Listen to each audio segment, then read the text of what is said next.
म्याद ननागेको मोबिलाइजेसन पेस्कीलाई बेरोजुमा गणना नगरेको यो वर्ष कुल बेरोजुको अङ्क घट्यो। बेरोजु 4 खर्ब 18 अर्ब 85 करोड रुपैयाँ पुग्यो। धितोपत्र बोर्ड र नेप्सेका प्रमुखले पदीय आचरण विपरीत शेयर कारोबार गरेको अर्थ समितिको निष्कर्ष। तत्काल छानबिन गरी कारबाही गर्न सरकारलाई निर्देशन। र राजस्व अनुसन्धान विभाग प्रधानमन्त्री कार्यालय मातहतमा आएसँगै कर छली गर्ने विरुद्ध मुद्दा दर्ता बढ्यो। झण्डै 20 अर्ब राजस्व छली गरेको आरोपमा 54 वटा मुद्दा दर्ता। हामी छौं पल पल तपाईसँग, हिमाल पहाड तराईसँग, साथ छ हाम्रो बढ्ने कदमलाई। सलाम छ ती पोरखे हातहरूलाई, जिन्दगी सजाइदिन्छौँ हामी, हर सासको साथी बन्छौँ हामी। सुरक्षा अनि समृद्धि प्राण छ हाम्रो, हर आफू पनि बचौं, अरूलाई पनि बचाऊ। आजै नेपाल लाइफमा जीवन बिमा गरौँ। हामी हौं नेपाल लाइफ। नेपाल लाइफ, किनकि जीवन अमूल्य छ।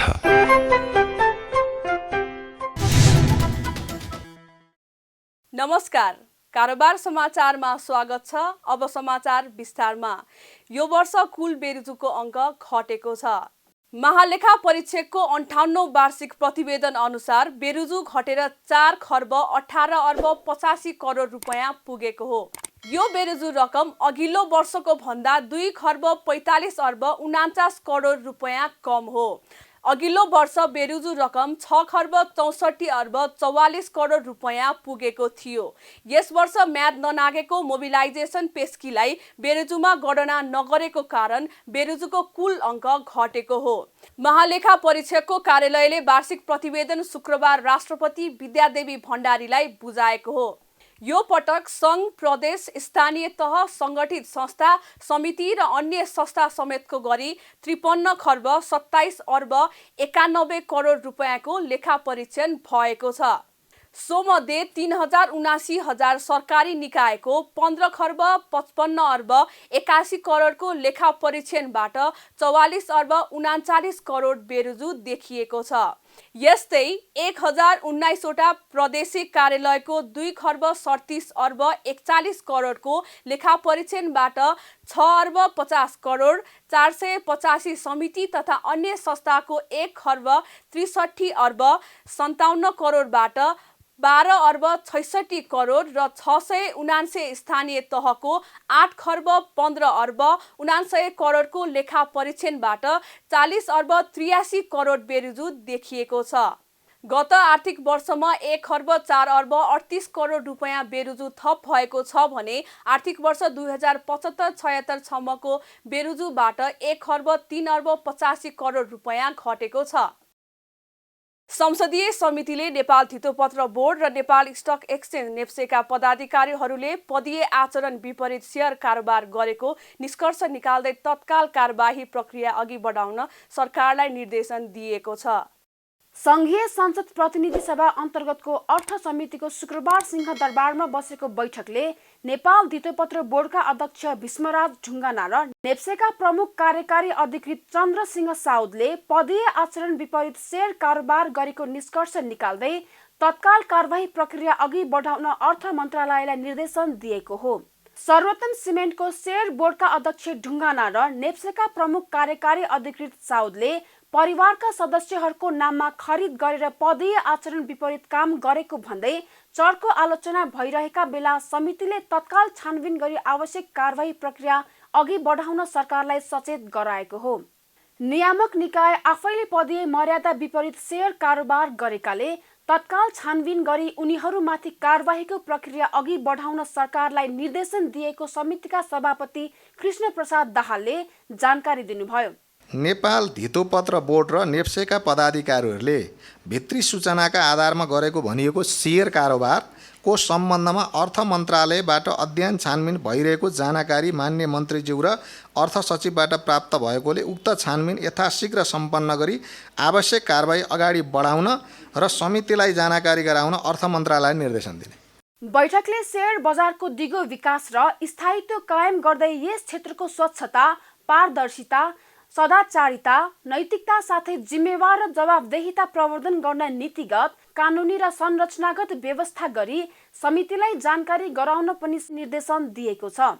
बैठकमा समितिका सदस्यहरूले पुँजी बजारको नियामक निकायलाई स्वच्छ, जवाबदेही, पारदर्शी र विश्वासयोग्य बनाउने गरी कानुनी प्रबन्ध गर्न सरकारसँग माग गर्नु भएको छ। समितिकी सदस्य रामकुमारी झाँक्रीले धितोपत्र बोर्ड र नेप्से जस्तो पुँजी बजारको नियामक निकायलाई पारदर्शी र जवाफदेही बनाउने गरी आवश्यक कानुनी व्यवस्था गर्न सरकारसँग माग गर्नुभयो। उहाँले बोर्ड र नेप्सेका पदाधिकारीहरूलाई पदमा बहाल रहुन्जेल पुँजी बजारमा कारोबार गर्न नपाउने गरी कानुनी व्यवस्था गर्न ढिलाइ गर्न नहुनेमा पनि जोड दिनुभयो। त्यसपछि उनीहरू दोस्रो बजारमा बेच्न पाउने पहिल्यै छ भने त्यसपछि उनीहरू त्यहाँ रहन्जेल कारोबारमा संलग्न हुन नपाउने, त्यसको लागि हामीले धितोपत्र ऐनलाई अलिकति स्वायत्त अनि उसैले आफ्नो कर्मचारीको जस अलिकति राष्ट्र ब्याङ्क जस्तो नियमनकारी निकायको हिसाबले सशक्त बनाउनुपर्छ भन्ने हिसाबले एउटा मानक चाहिँ राष्ट्र ब्याङ्क भनेर त्यो धितोपत्र ऐन हाम्रो समितिमै छलफलमै भएको भएर त्यो गर्नुपर्छ भन्ने चाहिँ सुझाव पनि दिएका थियौँ। किनभने ऐन हामीसँगै छ, छलफल गर्दा यी विषय गरौँला भनेर। त्यसो भए त्यसमा जो कर्मचारी समेतले पनि संलग्न हुन पाउनु हुँदैन। जो नियामक निकायमा छ उनीहरूको स्वच्छता, पारदर्शिता, जवाफदेहिता र विश्वास चाहिँ आर्जन गर्ने गरी हुनुपर्छ। त्यहाँ काम गर्ने मान्छेको पनि इज्जत पनि होस् र मान्छे डराउने अवस्था पनि होस् भन्नका लागि ती कुराहरू गरेको थियो। तर अहिले यहाँनिर अझ सँगसँगै अर्को पनि के छ भने मन्त्रीज्यू र सचिवज्यूलाई म ध्यान आकर्षण गर्न खोजेको, त्यहाँको ट्रेड युनियनले थुप्रैवटा प्रश्न उठाएको छ। समितिका सदस्य एवं पूर्व अर्थमन्त्री सुरेन्द्र पाण्डेले शेयर बजारबाट अनुचित लाभ लिन नपाउने गरी आवश्यक कानुन निर्माण गर्न सरकारको ध्यानाकर्षण गराउनुभयो। उहाँले शेयर बजारमा सर्वसाधारणको विश्वास आर्जन गर्ने गरी नीतिगत, कानुनी र संरचनागत व्यवस्था गर्न पनि सरकारले ढिलाइ गर्न नहुने बताउनुभयो। अहिलेको नेपाली मनोभाव छ, यसलाई अन्त्य गर्नुपर्छ, यसलाई परास्त गर्नुपर्छ। गौरव गरेर कमाएर चाहिँ मैले कमाएको हुँ, गौरव गरेर म चाहिँ यो चाहिँ खर्च गर्छु, मसँग यस कारणले कमाएको हुँ भन्ने कुरालाई इन्करेज गर्ने परिपाटी ल्याउनुपर्छ। त्यसको लागि त्यो पदमा आउनुभन्दा अगाडि उसले डिक्लेयर गर्नुपर्छ कि मेरो यो सम्पत्ति यो हो, यस बारेमा यो कारोबार मैले गर्छु र म यसरी जान्छु भन्ने कुरालाई कानुनी व्यवस्था गरिदिने त्यो काम चाहियो भन्ने देखेँ मैले यसबाट। नत्र भने यस्ता संस्थामा आउने आफ्नो अनुचित आफ्ना लाभमा चाहिँ काम गर्न थाल्यो भने त्यसले नोक्सान हुन्छ। त्यसमाले त्यहाँ आउँदाखेरिमा नै उसले डिक्लेयर गरेर म यो हो, यस आधारमा मैले काम गर्छु भन्यो भने उसले पछि पनि दुरुपयोग गर्न पाउँदैन। यस खालका कुरा चाहिँ चाहिन्छ कि भन्ने लाग्यो। समितिका सदस्य श्याम कुमार श्रेष्ठले पुँजी बजारभित्र देखिएका बेथितिको अन्त्य गर्न सरकारले तत्काल आवश्यक कदम चाल्नुपर्ने बताउनुभयो। उहाँले पुँजी बजारमा नियामक निकाय आफैले कारोबार गर्न पाउन व्यवस्था उचित नभएको तर्फ पनि सरकारले ध्यान दिनुपर्ने बताउनुभयो। नियामक निकाय अथवा त्योसँग सम्बन्धित भएका बजेटहरूको सन्दर्भमा अर्को कुनै एउटा प्राधिकरणलाई दिएर त्यसका बारेमा पनि अपारदर्शिता भएका कुराहरू पनि हामीले सुनेका छौँ। 1 करोड 2 करोड 2 करोड 4 करोड होइन, झनै करिब आधा अरब जस्ता बजेटहरू त्यसरी चाहिँ पैसाहरू त्यसरी चाहिँ नै कारोबार भएको छ र त्यसको यथेष्ट कुराहरू आएका छैनन् भन्ने कुरा पनि हामीले सुनेका छौँ। तर हामी अध्ययन गर्छौँ र यस प्रकारका चाहिँ गतिविधिहरू हुनु भएन। सम्बद्ध पक्षले चाहिँ यसलाई नियन्त्रण गर्ने र सही ढङ्गबाट त्यसको चाहिँ हिसाब किताब के छ, अवस्था के छ भन्ने कुरा हेर्नका लागि, जाँच पडताल गर्नका लागि, फाँडबारीको बारेमा के हो भनेर हेर्नका लागि म अनुरोध पनि गर्न चाहन्छु। बैठकमा समितिका सदस्यहरूले उठाएका प्रश्नको जवाफ दिँदै अर्थमन्त्री जनार्दन शर्माले नियामक निकाय धितोपत्र बोर्ड र नेप्सेका पदाधिकारीहरूले पदीय मर्यादा विपरीत काम गरेकोमा सरकारको ध्यान गएको स्पष्ट पार्दै उनीहरूमाथि आवश्यक कारबाही गर्ने प्रतिबद्धता व्यक्त गर्नुभएको थियो। उहाँले बोर्ड र नेप्सेका पदाधिकारीहरूले अनुचित ढङ्गले परिवारका सदस्यको समेत शेयर खरिद गरेको समाचार आएको उल्लेख गर्दै त्यसको सत्य तथ्य पत्ता लगाउन मन्त्रालयले छानबिनको कामलाई अन्तिम चरणमा पुर्याएको पनि समितिलाई जानकारी दिनुभयो। अर्थमन्त्री शर्माले सर्वसाधारणको विश्वास जित्ने गरी शेयर बजारलाई अघि बढाउन आफू प्रतिबद्ध रहेको पनि बताउनुभयो। दिनादिन बढिरहेको जो पुँजी बजार छ यसमा जनताको जुन व्यापक सङ्कलन छ कारोबारमा त्यो लगानीको संरक्षण गर्ने जनताको हित गर्ने कुरामा मन्त्रालय प्रतिबद्ध छ। मैले सार्वजनिक रूपमा पनि यो कुरा भनेको छु कि आम लगानीकर्ताहरूको हितमा आवश्यक कदमहरू मन्त्रालयले चाल्नेछ। प्रमुख कार्यकारी अधिकृत साउदले पदीय मर्यादा विपरीत आफ्ना परिवारका सदस्यलाई सर्वोत्तम सिमेन्टको सेयर खरिद गराएको समाचार विभिन्न समाचार माध्यममा आएपछि अर्थ समितिले सो सम्बन्धमा सरकारवाला निकायसँगको छलफललाई अघि बढाएको थियो। अर्थमन्त्री शर्माले नियामक निकायबाटै सेयर बजारमा विकृति भित्र्याउने काम गरेको सुनिएको उल्लेख गर्दै त्यसलाई नियन्त्रण गर्न सरकारले मन्त्री स्तरीय निर्णय गरेर छानबिनका लागि 5 सदस्यीय समिति समेत बनाएको समितिको बैठकमा जानकारी दिनुभएको थियो। राष्ट्रिय प्रजातन्त्र पार्टीका अध्यक्ष पशुपति शमशेर जबराले नेपाली काङ्ग्रेसले सरकार चलाउन नसक्ने बताउनु भएको छ। शुक्रबार काठमाडौँमा आयोजित एक कार्यक्रममा बोल्दै अध्यक्ष जबराले 1 महिना बितिसक्दा समेत मन्त्री परिषदलाई पूर्णता दिन नसकेको भन्दै प्रधानमन्त्री शेरबहादुर देउवाको चर्को आलोचना गर्नु भएको हो। ओली सरकारले ल्याएको दल विभाजन सम्बन्धी अध्यादेशको विरोध गर्नेले नै पार्टी फुटाउन पाउने गरी अध्यादेश ल्याएको उल्लेख गर्दै अध्यक्ष जबराले नेपाली काङ्ग्रेसले 3-4 महिनाको अन्तरालमा शासन चलाउन नसक्ने दाबी पनि गर्नुभयो। 1 महिना 1 हप्ताको दरमियानमा मन्त्री परिषद समेत बनाउन सकेको छैन। के चाहिँ गर्यो भने अब 20% मान्छे भएपछि चाहे त्यो दलमा होस् चाहे त्यो संसदमा होस् पार्टी फुटाउने अनुमति चाहिँ प्राप्त हुने अध्यादेश ल्यायो साथीहरु। यहाँ त्यही मान्छे जसले पहिला केपी ओलीले 40% भएदेखि सरकार पार्टी फोड्न पाइन्छ भन्दाखेरिमा त्यस्तो काम गर्नु हुँदैन अस्थिरता ल्याउँछ भनेर भनेको त्यही पार्टीले आफ्नो मतलब साध्नु परेपछि 20% पनि फुटाए हुन्छ भन्ने अध्यादेश ल्यायो। यसरी साथीहरु दुवै ठुला पार्टी एउटा ठुला पार्टी त अब चकनाचुरै भयो, अर्को ठुला पार्टीले मलाई लाग्छ 3-4 महिनाको दरमियानमा यो मुलुकमा उसले पनि शासन चलाउन सक्दैन भनेर प्रमाणित गरिदिन्छ। अध्यक्ष जबराले आफ्नो पार्टीले हिन्दू राज्यको स्थापना र राज संस्थाको झण्डा फरफराएर मुलुकको प्रगतिको लागि अगाडि बढ्ने पनि दोहोर्याउनु भयो। राप्रपामा नयाँ प्रवेशी र पुराना सबै एकताबद्ध भएर अगाडि बढ्ने उहाँको भनाइ छ। अध्यक्ष जबराले आफूहरूले मुलुकलाई सुशासन दिने पनि उल्लेख गर्नुभयो। प्रधानमन्त्री शेरबहादुर देउवाले ललितपुर जिल्लाको बङ्गलामुखी स्थित कुम्बेश्वर मन्दिरको उद्घाटन गर्नु भएको छ। शुक्रबार प्रधानमन्त्री देउवा र उहाँकी धर्मपत्नी आर्जु राणा देउवाले मन्दिरमा गजुरको पूजा गरेपछि निर्माण समितिले तयार गरेको शिलापत्र अनावरण गरेर मन्दिरको उद्घाटन गर्नु भएको हो। 2072 सालको भूकम्पले क्षतिग्रस्त मन्दिरको जीर्णोद्धार सम्पन्न भएको अवसरमा गजुर समेत राखिएको मन्दिरका मूल पुजारी माधव श्याम शर्माले जानकारी दिनुभयो। उहाँका अनुसार 2072 सालको महाभूकम्पले भत्काएको मन्दिरको 3 तला भत्काएर पुनर्निर्माण गरिएको छ। जीर्णोद्धार सम्पन्न भएको उसमा गजुर प्रतिष्ठापन गर्ने कार्य यो हुँदैछ। यो महत्त्वपूर्ण अति प्राचीन मन्दिर। यहाँ चाहिँ यो 64 ज्योतिर्लिङ्ग मध्येमा यो सर्वेश्वर महादेव एक हुनुहुन्छ र यहाँ कुम्बेश्वर महादेव, सर्वेश्वर महादेव र मृत्युञ्जय महादेव पनि भनिन्छ। यो 72 सालको यो वैशाख 12 गतेको भूकम्पमा अलिअलि क्षति भएको थियो र 29 गतेमा बढी क्षति भयो। त्यस क्रममा यो जुन 3 तल्ला भत्काएर पुनः निर्माण भएको कार्यक्रम भएको हो। 64 ज्योतिर्लिङ्गेश्वर मध्येमा पर्ने कुम्बेश्वर महादेवको दर्शन गर्नाले मनोकामना पूरा हुने जनविश्वास गरिन्छ। राजस्व अनुसन्धान विभागले गत आर्थिक वर्षमा राजस्व चुवाहोटतर्फ झण्डै 20 अर्ब रुपैयाँ बराबरको मागदावी गर्दै अदालतमा मुद्दा दर्ता गरेको छ। विभागले 54वटा मुद्दामा 317 जना प्रतिवादी विरुद्ध 19 अर्ब 81 करोड रुपैयाँको बिको दावी गर्दै अदालतमा मुद्दा दर्ता गरेको हो।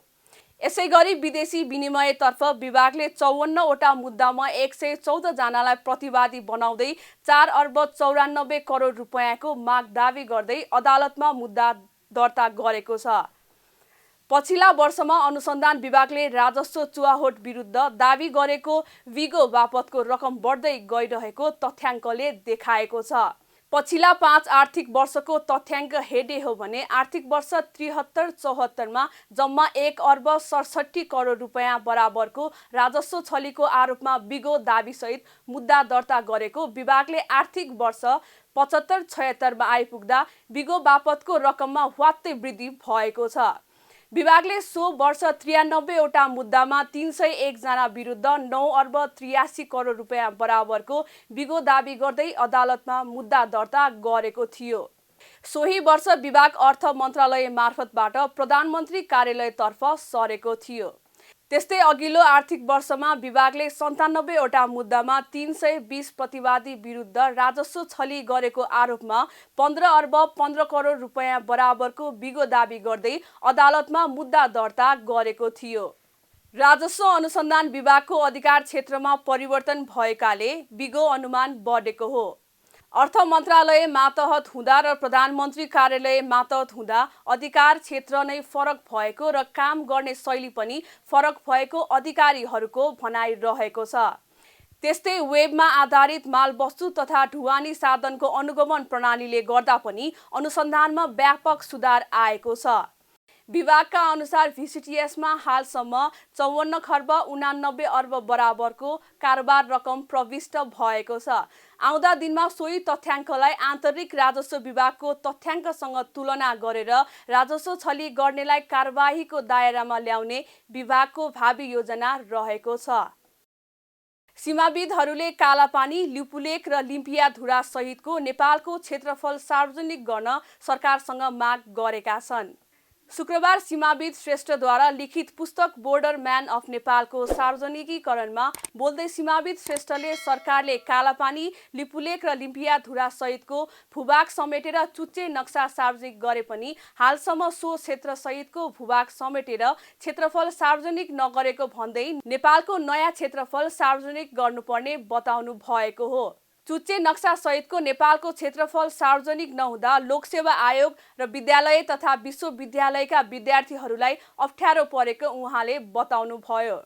उहाँले आफ्नो अध्ययन अनुसार नेपालको क्षेत्रफल 1,47,181 वर्ग किलोमिटरमा थप 826 वर्ग किलोमिटर थपिएको अनुमान रहेको भन्दै यसबारे सरकारले स्पष्ट पार्नुपर्ने बताउनु भयो।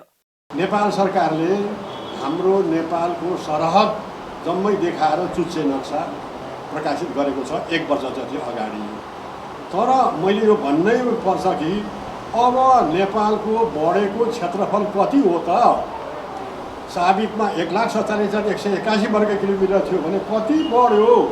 अहिलेसम्म सरकारले चाहिँ अब सार्वजनिकीकरण गरेको छैन।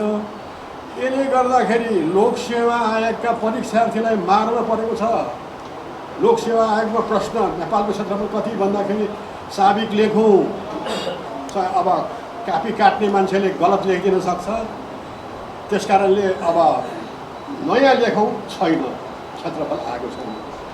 विद्यालय महाविद्यालयमा पनि यस्तै अवस्थामा छ। नेपालको चुच्चे नक्सा समेतको क्षेत्रफल कति भन्ने कुरा चाहिँ त्यसमा आएको छैन। मैले आफैले सङ्गणना कम्पुटेसन गरेर हेर्दाखेरि विभिन्न ठाउँमा सम्मेलन गर्दाखेरि चाहिँ साबिक क्षेत्रफलमा 826 वर्ग किलोमिटर भूभाग थपिएको जस्तो मलाई लाग्दछ। यद्यपि मैले आफूले व्यक्तिगत विभिन्न नक्साहरू कम्पुटेसन गरेर गर्दाखेरि यस्तो देखेको छु। त्यसमा सरकारले भन्नुपर्ने हुन्छ भन्ने मलाई लाग्दछ। सीमाविद श्रेष्ठले लेखेको पुस्तक बोर्डर म्यान अफ नेपाल सार्वजनिक भएको छ।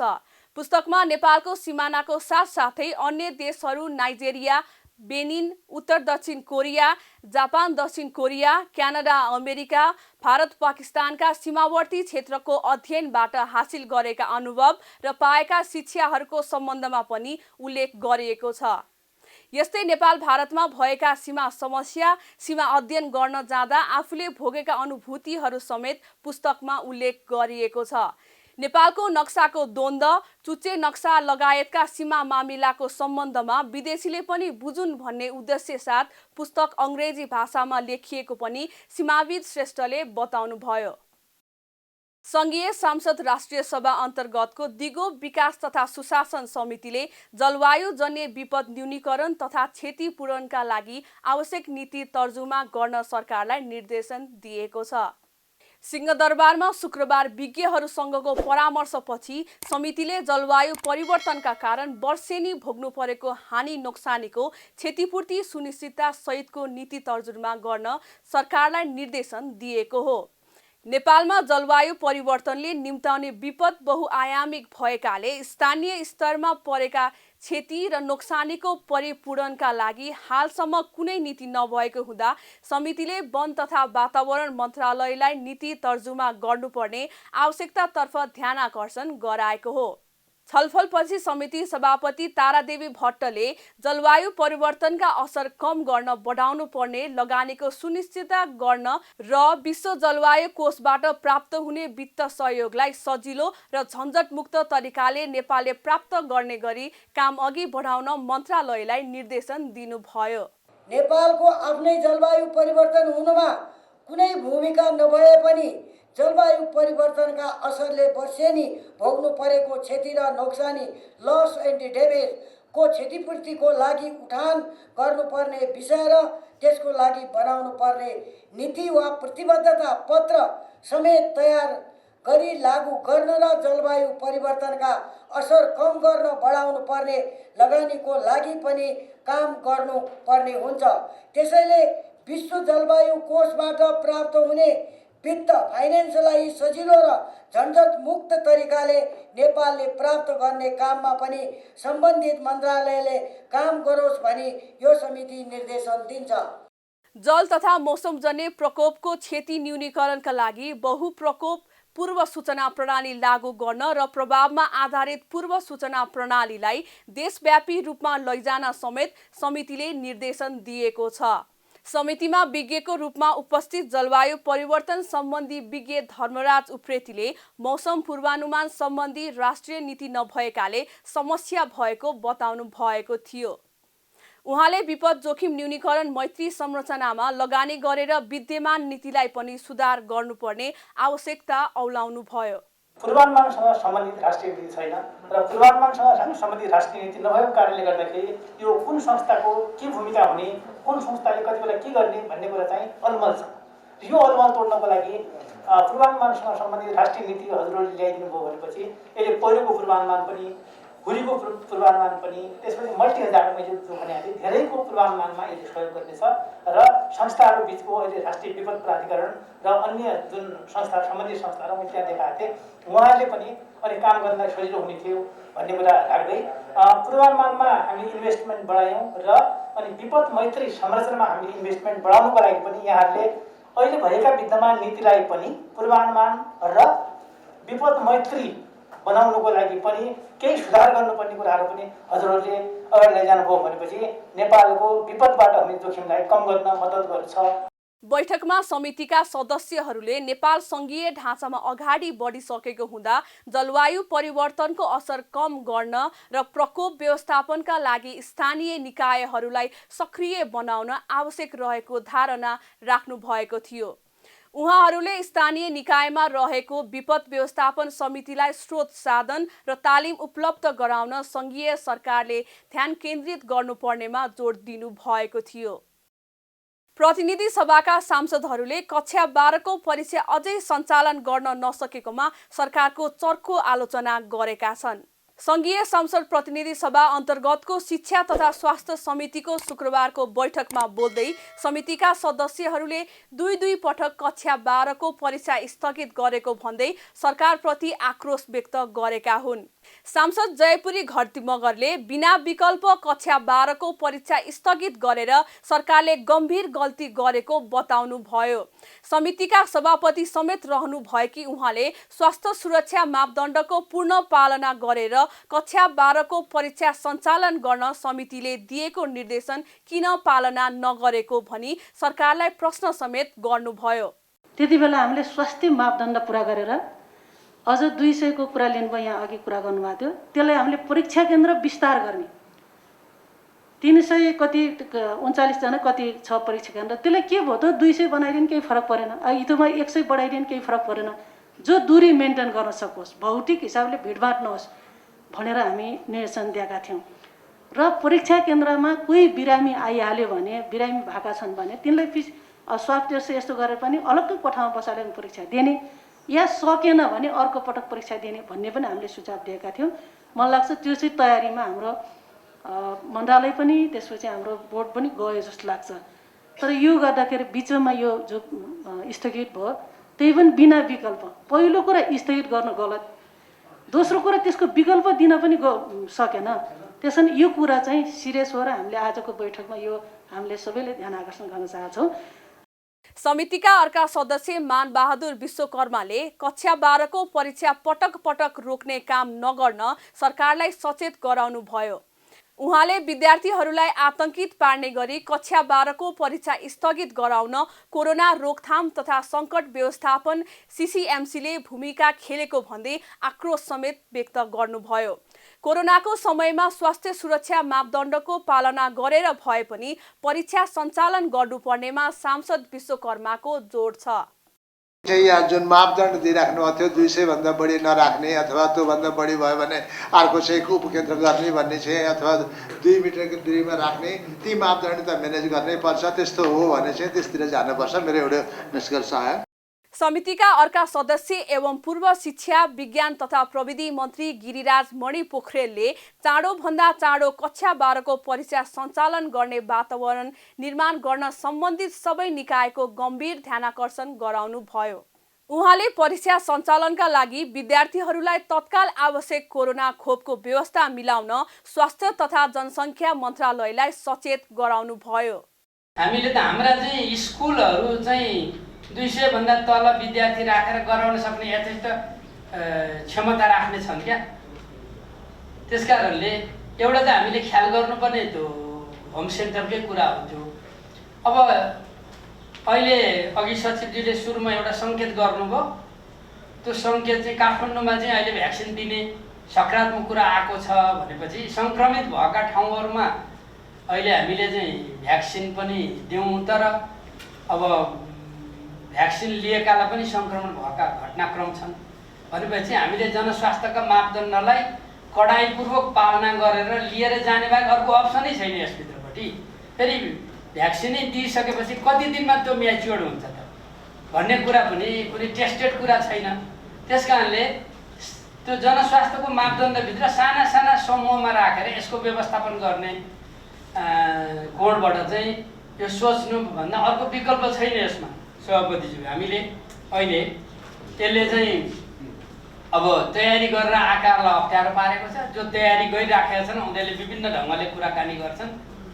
त्यसैले यो चाहिँ एउटा जति सक्दो चाँडै गर्ने गरी सोच्नु पर्दछ।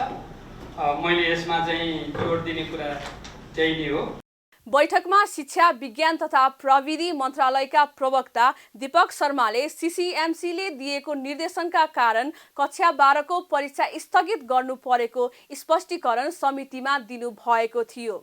उहाँले आफूहरू चरणबद्ध रूपमा भए पनि कक्षा 12 को परीक्षा सञ्चालन गर्न तयार रहे पनि कोरोनाका कारण त्यसबाट पछि हट्ने परिस्थिति आएको बताउनु भयो। त्यो चरणबद्ध रूपमा गर्न सकिन्छ भन्ने लागेरै हामीले सीसीएमसीमा पनि धेरै छलफल भएको हो। अब हामीले एउटा युनिफाइड सिस्टम चाहिँ मान्यौँ, त्यो सबैलाई लागू हुन्छ। जनस्वास्थ्यको मापदण्ड स्वास्थ्य मन्त्रालयले बनाउने, त्यसको राय मान्ने, त्यसको आधारमा सीसीएमसीको डिरेक्सन मान्ने भनेपछि अब विचार गर्नुहोस् भनेपछि त अब विचार गर्दा नरोक्दा के हुने भन्दा त्यो जोखिम बढ्यो भने फेरि कसले जिम्मा लिने त। अब तपाईँहरूलाई त हामीले हिजै भनेको थियो त विचार गर्नुहोस् भने, किन विचार नगर्नु भएको भनेपछि यो पोजिसन चाहिँ भयो। प्रवक्ता शर्माले कोरोना सङ्कटकै कारण सिसिएमसीले आफूहरूलाई परीक्षा सञ्चालन गर्ने अनुमति दिन नसकेको पनि समितिलाई जानकारी गराउनुभयो। कारोबार समाचारमा अब सुनचाँदी र विदेशी विनिमय दर सम्बन्धी जानकारी।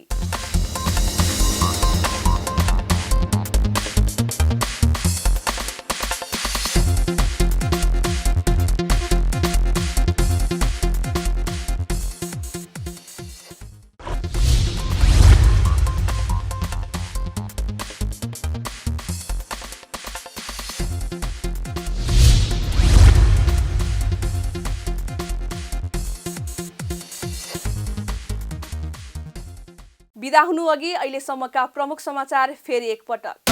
म्याद ननागेको मोबिलाइजेसन पेस्कीलाई बेरोजुमा गणना नगरेको यो वर्ष कुल बेरोजुको अङ्क घट्यो। बेरोजु 4 खर्ब 18 अर्ब 85 करोड रुपैयाँ पुग्यो। पत्र बोर्ड र नेप्सेका प्रमुखले पदीय आचरण विपरीत सेयर कारोबार गरेको अर्थ समितिको निष्कर्ष। तत्काल छानबिन गरी कारबाही गर्न सरकारलाई निर्देशन। र राजस्व अनुसन्धान विभाग प्रधानमन्त्री कार्यालय मातहतमा आएसँगै कर छली गर्ने विरुद्ध मुद्दा दर्ता बढ्यो। झन्डै 20 अर्ब राजस्व छली गरेको आरोपमा 54वटा मुद्दा दर्ता। कारोबार समाचार सकियो। हामीलाई बिदा दिनुहोस्। नमस्कार।